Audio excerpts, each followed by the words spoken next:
on Elise, I think he'll probably return to that. Well, let's have a look then. Bit into the bans and the picks here for game number 2. They come quickly here, so let's skip over them. For Sword Fight, Caitlyn Fizz banned out. For the other side, Twitch, Zed, Shen. Interesting. So again, they ban out the Vi and the Fizz so that SKT don't have that combo in the mid, but they leave up the Ahri.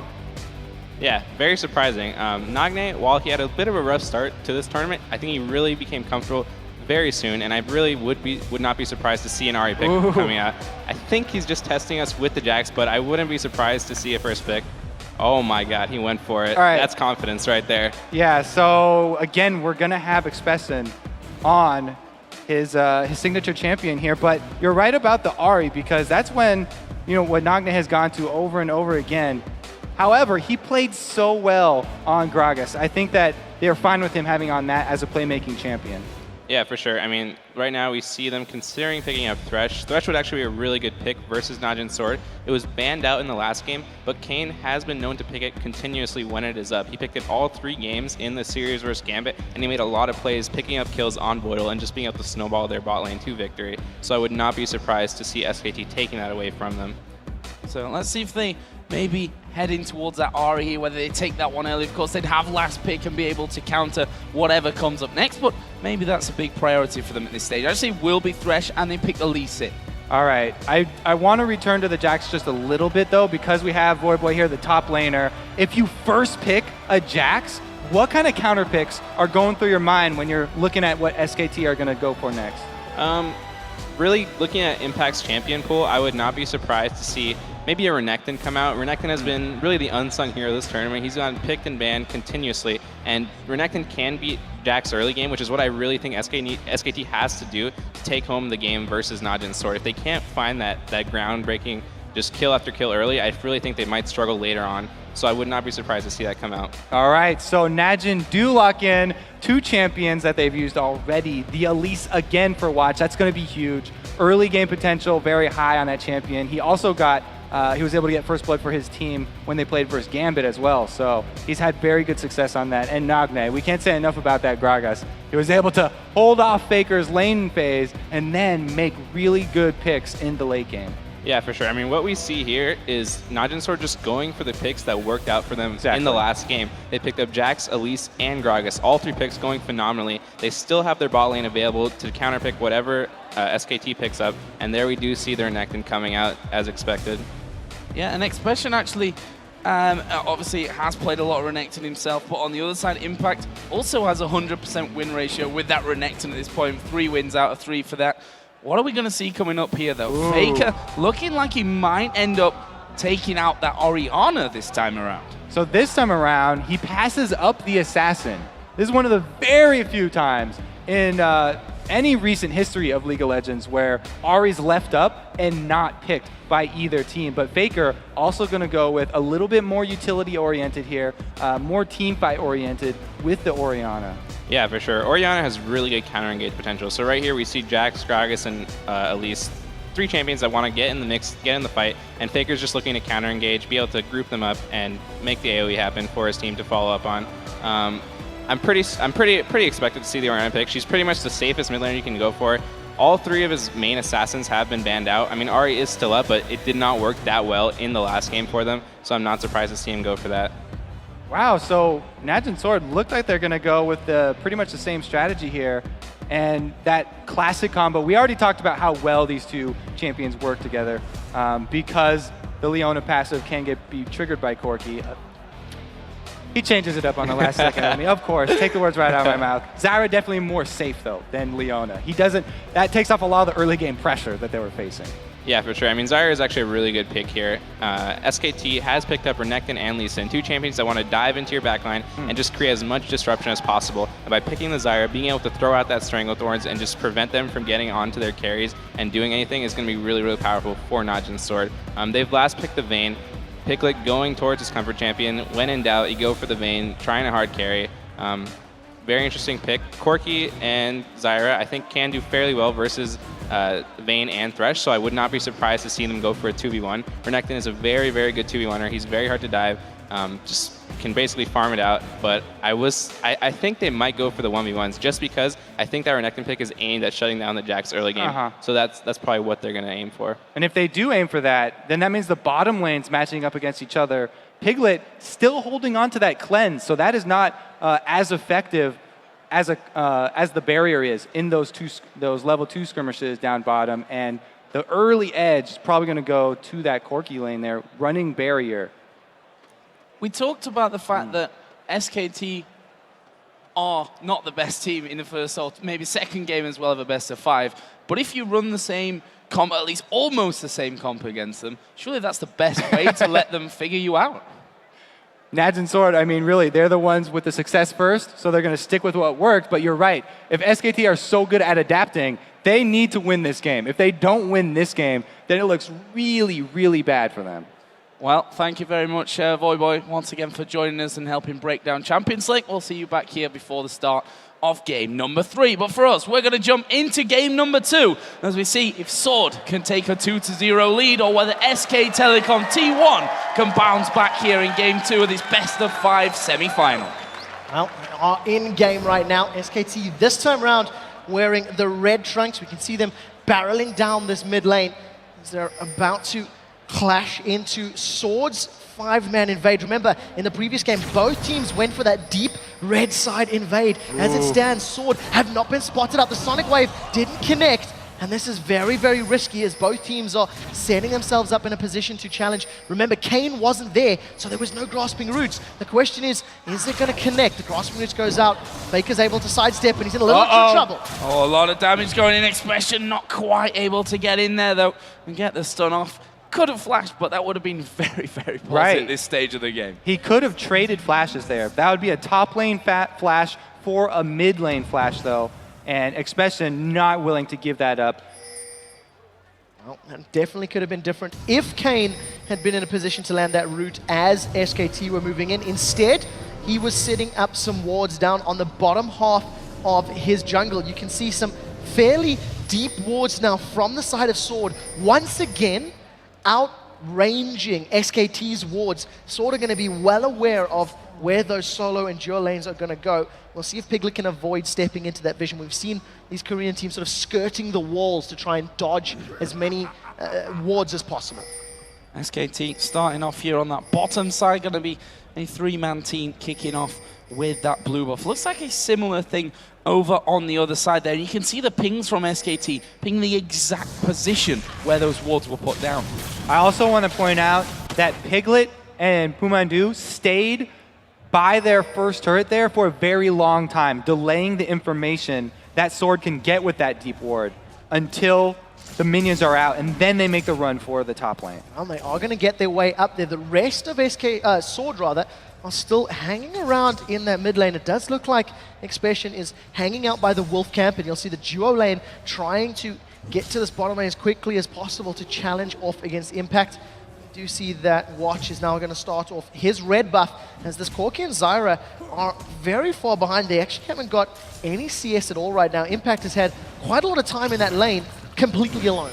Definitely. The duo here running all the way from the top side of the map down bottom meant that Impact got a nice little boost of experience there with the first free minions in his lane. And even so, the minion wave's still going to be pushing against his turret, so he won't be zoned out.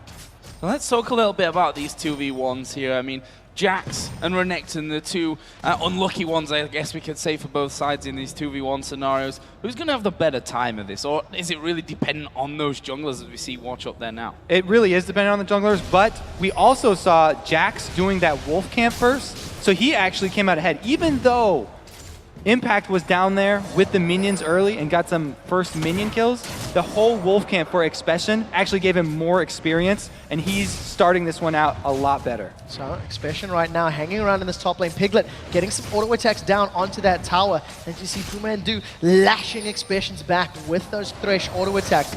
We did see Watch hanging around the top lane, but has decided to back away and is going to move towards this mid lane to see if he can get in behind Faker. Does look like that ward is just timed up, but Faker would have seen Watch entering, so He's going to realize that he's been spotted, and the gank's not going to work this time. Yeah, just before it timed out, there actually came in on that one. Is Bengi going to go aggressive here on towards Prey? Just heads straight back off in towards Impact, and doesn't really lose any health from that one, but good damage put down. He's going to stick around with this one. This is something we see from these sort of early ganking junglers with Elise and Lee Sin. They have the kill potential. He's sticking around here. If he can land that Sonic Wave onto Prey, may work out, but does get spotted by that little seedling of Zyra, and you see Bengi getting out cleanly.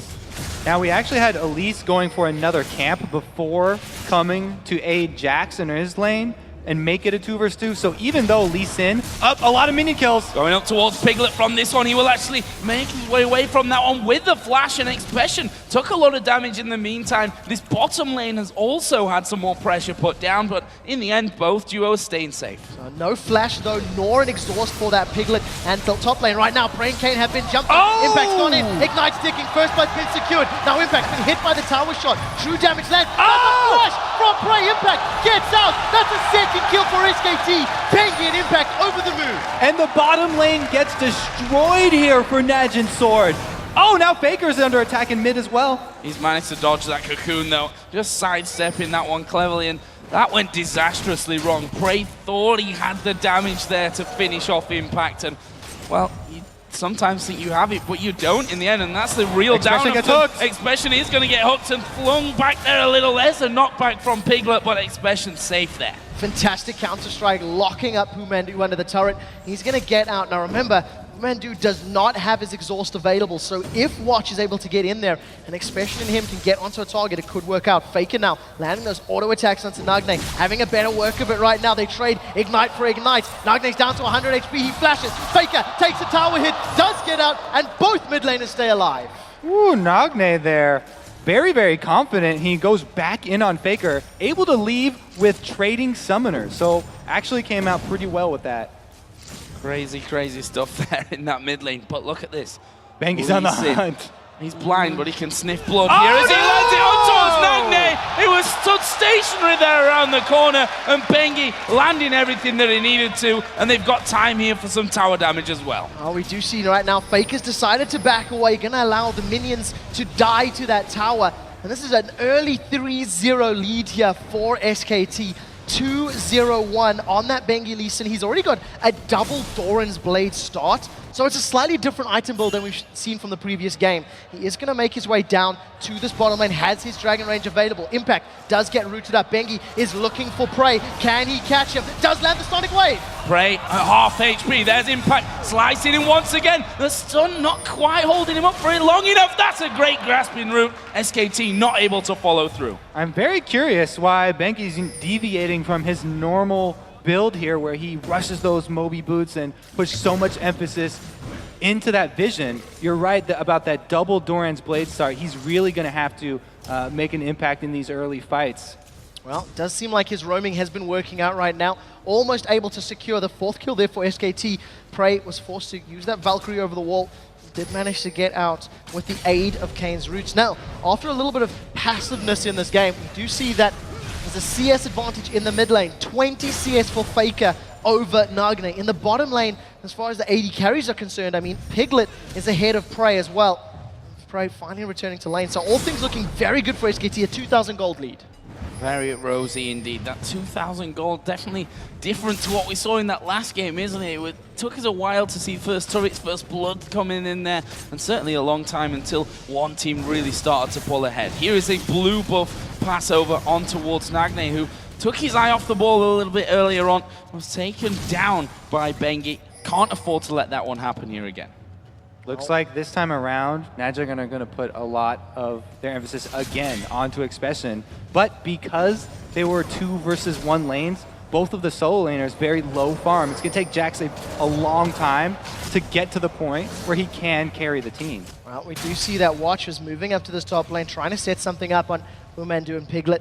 In the end, it doesn't work out, and I think we see another difference in itemization here. If I recall correctly, in the previous game, Nagne rushed that Chalice of Harmony early on, as opposed to going for those double Dorans. And this time around, feeling he can risk it against Faker. Now we see the shockwave catches Expression, but Watch was able to repel away from it. Expression's in trouble. He's going to leap over to Watch. That was a flash hook. Comes down from Pumandu. They picked up a kill onto Watch and they turn their attention to Expression. They're not done here. They're going to keep chasing the Jacks. Here comes Vayne. Not quite able to knock him there against the wall. The barrel's coming in. Piglet going a little deep there. The command protect, making sure that that tower not able to do too much. But this is going to open up the outer mid turret.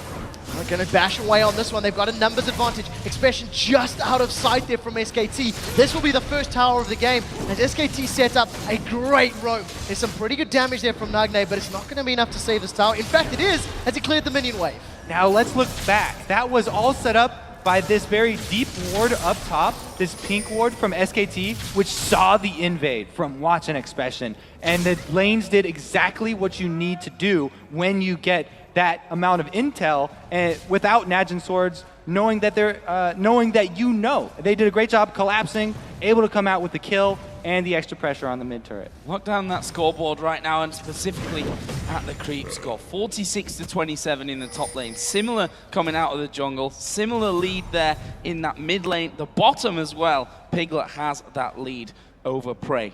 It's going extremely well on pretty much every single front here for SKTT1. They're approaching that 3,000 gold lead 10 minutes only into this game. Yeah, Piglet already got that Bilgewater Cutlass completed. He's returned himself to lane. There's so many more wards in SKT's inventory right now than there is in the side of Sword. Sword just doing the best that they can to hold on right now. We do see Impact and Expression now going toe-to-toe. Pings out on Lee Sin. Impact's thrown down the Dominus. He's chasing down. Expression is going to stun him up. Here comes Bengi from the side. Can he land any abilities? That's the question. Grandmaster comes on from Expression. He sidesteps a Sonic Wave, and at the end of the day, Impact and Bengi make it easy as they run him down. This is going to be very difficult for NaJin Sword to come back. Not only did their mid laner get killed and their bottom lane, but also that ill-fated invade up in the top side jungle really cost them. The jungle pressure from NaJin Sword isn't going to be there either.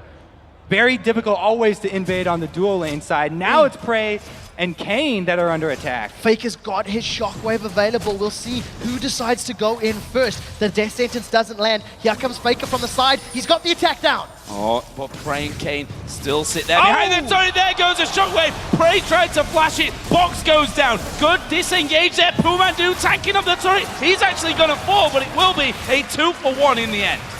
Great roam by Faker up top. Nagne way far behind him, now gonna come in, try and clean up some minion kills. But now, every single lane here going very well for SKT. This is a completely different story from last game. Now the first kill of the board for Sword, and it goes to Kane's support. You know, in the previous game, it was the carries that were able to get that advantage. This time round, it's the support securing it. Now Expression, a very different game. He's sitting on the makings of a Phage, not yet completed, and he's trying to challenge Impact's Sunfire Cape. We do see Impact once again chasing Expression down. Expression's just going to leap away, but he cannot trade with Impact. He cannot pick fights with him. It's not going in his favor at all. Yeah, not at all. That was the right statement for it as well. I mean, we saw Expression coming once again, has to leap strike away from it. The fact is Impact didn't have his ultimate there. Could have been even different if he'd have stuck around with that ultimate available. Right now, though, SKT going in for Dragon. Sword not going to give this one up for free. They're coming around the back. There come the Gragas barrels, but it's picked up by SKT. They're pushing in. Kane's going to go down. The Lantern bring Piglet through into the action, but they walk away as Sword back off. And NaJin Sword being this far behind, they can't play the team comp the same way that they played it last game. Last game, they could use all of their cooldowns on just catching one person out and have the confidence that they had the damage to back up that pick with an absolute kill. Ooh. But since they're so far behind this time, they actually don't have the damage to follow through on one of those, and they need to stall it out. SKT right now, running away with this game. Pumandu's thresh hooks have been phenomenal. Right now, Prey is in a little bit of trouble. Fake is coming up from behind, and Bengi is over to his right. Prey does have Valkyrie, but nothing else. Can he get away? He's going to Valkyrie over the wall. Sonic Wave does miss as he sidesteps away. That's a lot of traded damage back as Expression is now going to get caught up by Piglet and Pumandu, but thanks to the aid of the tower, he's going to survive. Here comes Watch from the side. The Cocoon doesn't land! Cocoon missing from that one. Pumandu is going to thrash them back, but Piglet popping his ulti. He's going to knock them away. Mandu will go down, but but will Piglet be able to survive this one? He's going to be forced to flash over the top to the safety of the Lee Sin. 1 kill on the board there for Watch in a 3v2. It's something that Sword are going to need vitally in these next few minutes. They are 6,000 gold down right now. A Dragon down, 2 towers down, and Sword are just scrambling to find CS as they're about to lose their 3rd and final outer turrets. Right, they did get a kill onto the support, but because they committed so many resources down bottom, Impact got the turret. This is a good bait here. Oh, see them jumping onto Impact. Dominus is up. Bray gets caught out. Impact knocked away by the Cask of Nagne. He manages to flash away from the slow. They're going to chase this one down, and it should be a kill secured here for Sword. Brilliantly done there. Just a case of a nice bait coming in, but will SKT be able to push something for this one as well? They're on that middle turret. We will see Watch coming around the side. That should stay safe, but he's taken almost half damage. SKT committing pretty heavily to this one, and the duo coming up from bot can close in on them. He Beautiful! manages to repel the shockwave. catch him. Lands the cocoon, but that's a massive amount of damage from an attack dissonance. That was incredible there, reaction-wise from Watch. Throws the ward in there, repels away straight out of that shockwave, and is still able to get a cocoon on them as they try to escape. So nicely done from Watch, but also doesn't really gain too much from that aside from that shockwave going down, which is going to be back on. I mean, it's already a half cooldown already. Right, that duo going through the jungle, trying to collapse. We're not able to get anything out of it, and it opened up the free minion wave farm down bottom for Vayne. Good job securing his red buff there, though. At least Watch is able to get it with the smite. Yeah, Prey was so close to it, but I think that Sword were just too scared of that buff being stolen away. So Watch secures it with that smite. We do see now SKT once again just returning back to the lane and pulling even further ahead. It's about a 40 CS difference now between Bengi, Impact rather, and Expression. So Bengi is tied with Watch in the jungle, but that's a 3-0-3. He does have this boots of mobility, which is something we've seen him do traditionally on that jungle lead, but he still hasn't gone from that side stone, which is something he tends to do when he gets ahead. Well, you're going to have to eat your words now because he just bought it. Damn! Going in for that one this time around, and Expression again coming up to this top side against Impact. You can see that Impact, he's not scared of having a go at him from this one. Almost half of Expression's health being taken away. Impact moving in. The stun's going to actually pull Impact here underneath the turret, but it's still Expression losing more health overall. You can see Impact much happier to be on Renekton, a character that could handle Jax 1v1, but it's making him very, very confident. Piglet comes in, stuns. Expression going to go down from this one, and almost a double bait coming in from that. We saw Expression trying to pull Impact in. Gragas was coming along at the same time, and Impact just says, that's fine. We're going to have the Vayne moving in. Meanwhile, Mandu down at bottom is in trouble. Prey's going to do the best he can to chase. Does have his flash. Is using those missiles. It actually catches onto the minions, though. Now Blue Mandu in trouble. We do see Watch gets caught out. The Condemned doesn't land. Watch gets shredded down as Prey was unable to secure the kill in that bottom lane. The rest of SKT now, a 3-man pressure on the tower. And Mandu got away down in the bottom lane, so they didn't even have to give up their support kill. I have to say, the initial top lane fight was also started out because of the 2 pink wards spent up in this top lane that allowed Vayne to come down and know that there was no vision of him. Really well played here by SKT. They're not giving anything back.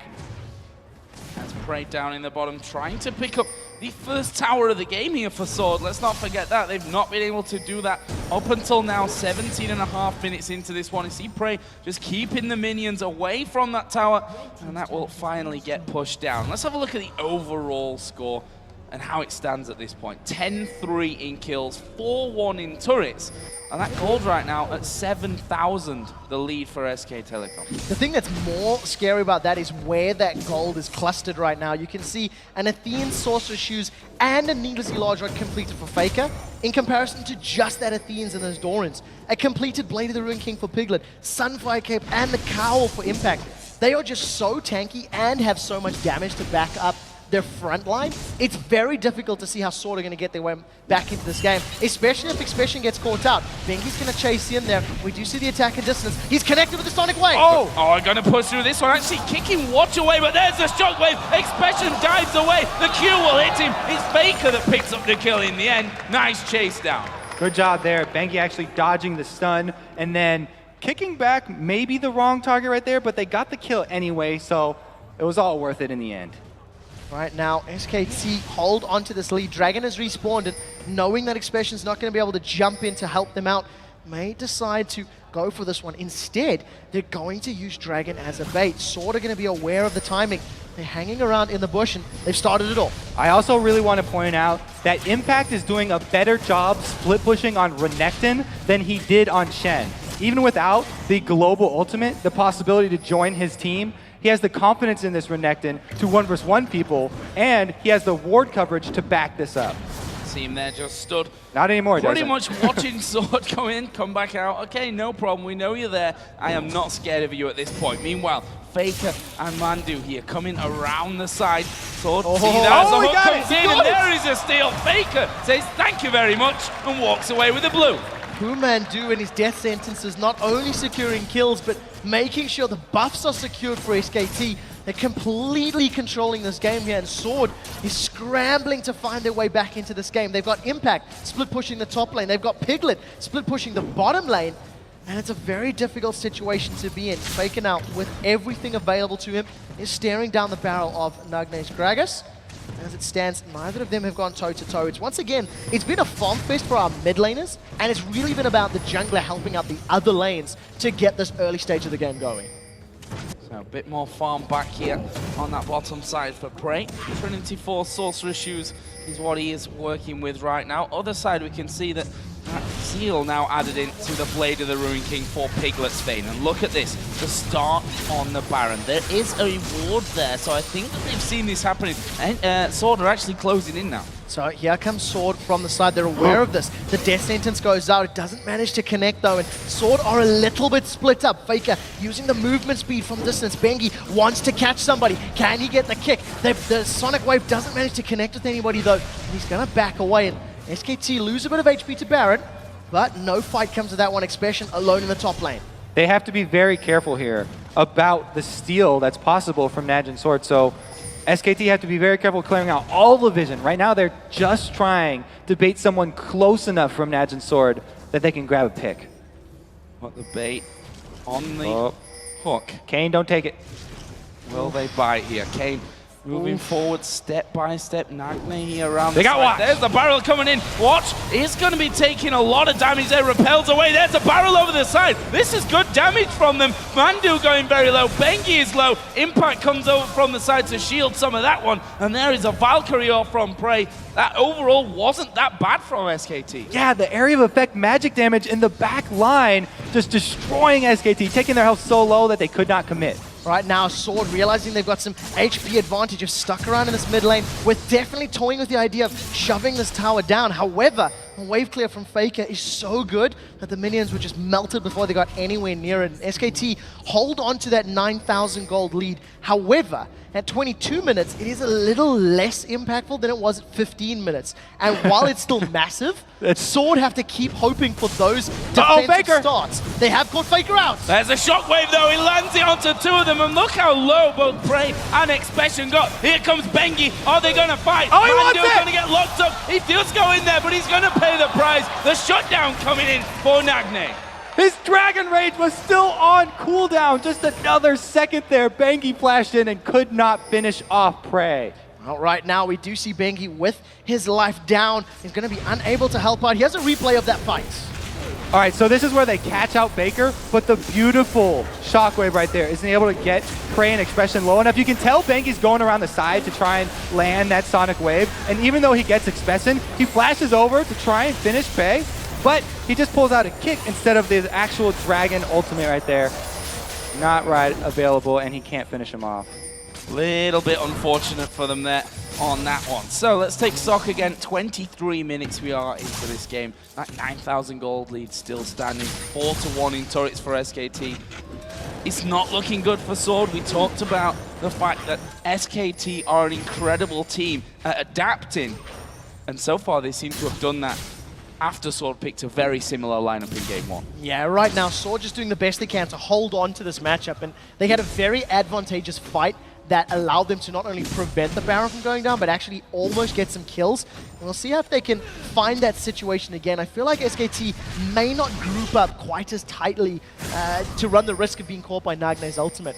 The one thing that is different in this game from the previous game is just how much less emphasis there has been on wards and clearing wards. And it really feels like it's a lot more action-packed as SKT are stacking towards this top lane.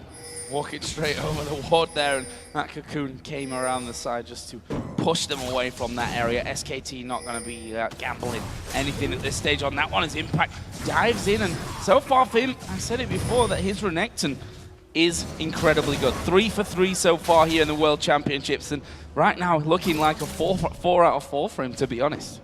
I think that, SKT are probably going to finish this one out by the split push as well, because they don't feel like going for that Baron.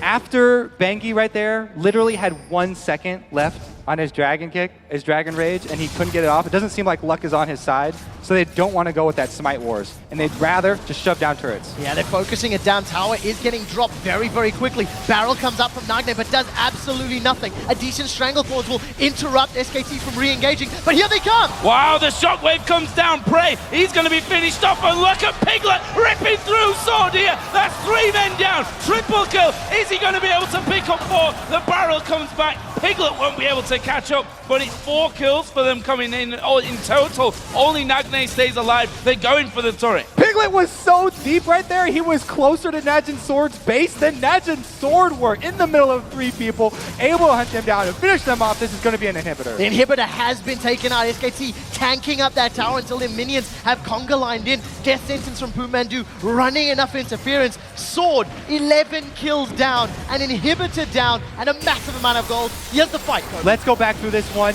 What a dodge by Piglet right there, getting out back away from the Gragas ultimate, and then they were also able to get around the Zyra ulti. He finishes off the turret, and this is where he goes deep, flashing in, lands the last hit, and now he's tumbling through the rest of the team, chasing every single man down. Amazing, amazing play here from SKT. And they look like this looks like a different game completely to that first one.